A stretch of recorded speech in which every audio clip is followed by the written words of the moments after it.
What if I told you there's one simple pattern that shows up on almost every single chart, in every market, on every time frame, and most traders scroll right past it without ever noticing? It's not some secret indicator. It's not a paid course.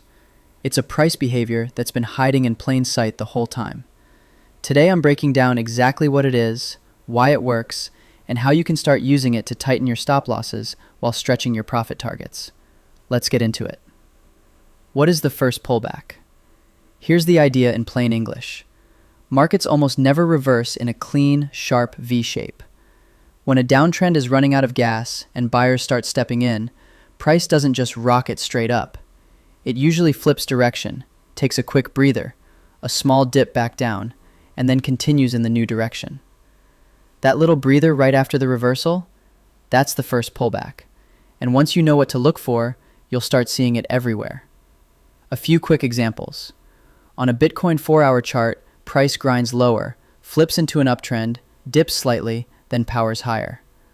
On gold, an uptrend rolls over into a downtrend, ticks back up briefly, then keeps falling. On Apple stock, a downtrend reverses, pulls back for a candle or two, then resumes climbing. Pull up literally any chart and you'll start spotting this same rhythm over and over. Why this pattern matters? It's all about risk to reward.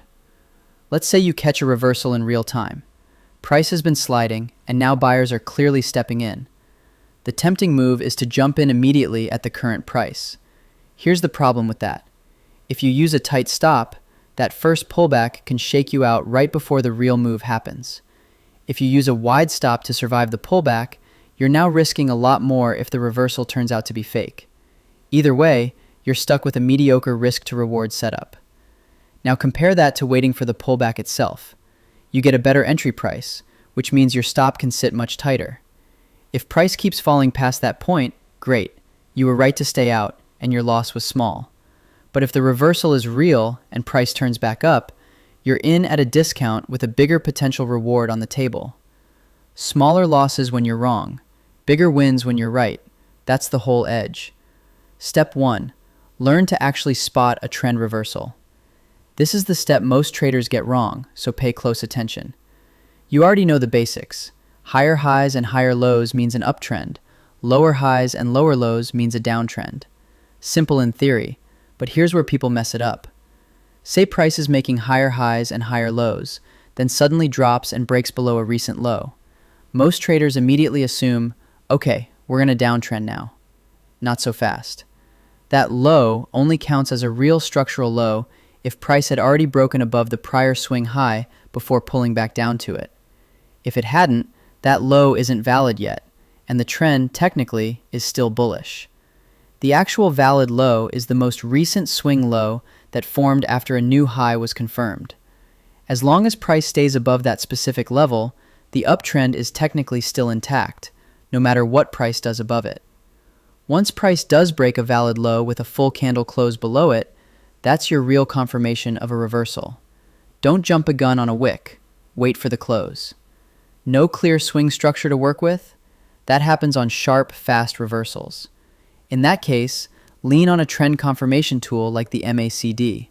A clean crossover in the new direction is your green light that the reversal has legs. Step 2. Find where the pullback will likely happen. Once you've confirmed a real reversal, the next question is, where will price pull back to? This is where supply and demand zones come in. A demand zone is the last small area of consolidation right before a sharp move up. A supply zone is the same idea, but right before a sharp move down. These are the footprints of big buying or selling pressure, and price tends to respect them again when it revisits. How to trade it. 1. Mark the last candle, or small cluster of candles, right before the impulsive move. 2. Draw a zone from the high to the low of that candle. 3. For a supply zone, place a sell limit order at the bottom edge of the zone, stop loss just above it, and a take profit at roughly 2 times your risk, or targeting the prior swing low. 4. For a demand zone, it's the mirror image. Buy limit at the top edge, stop just below, target the prior swing high. You're not chasing price here. You set the order, walk away, and let the market come to you. If price never taps your entry, you simply didn't lose anything. That's a feature of this approach, not a flaw. Only take trades that actually fit your plan. Force nothing.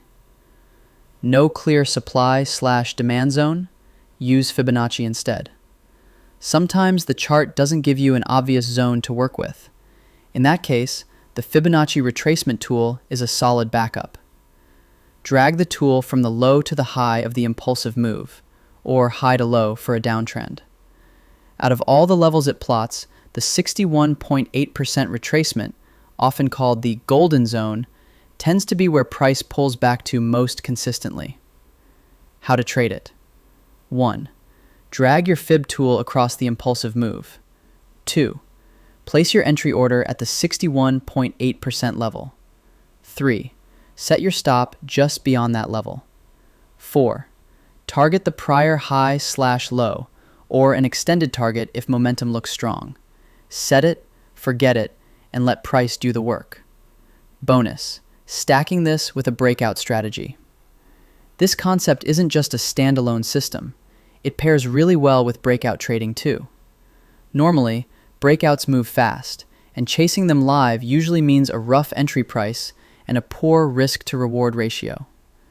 Instead, once a breakout happens and shows the first signs of slowing down, apply the Fibonacci tool to that breakout leg and place your entry at the 61.8% zone with a stop just beyond it and a target at the prior high. If price retraces into that zone, you get a much cleaner entry than someone who chased the initial move. Heads up, not every breakout retraces. You'll miss some trades doing it this way. But missing a trade and losing a trade are two very different things. A high probability setup at a good price beats a rushed entry every time. That's the full breakdown of the first pullback strategy. How to spot real reversals, how to time your entry using supply and demand or Fibonacci levels, and how to stack it with breakout setups for even cleaner trades. If this helped clear things up, drop a like and subscribe. It genuinely helps the channel grow. And if you want to keep leveling up your trading, let me know in the comments what strategy you want broken down next.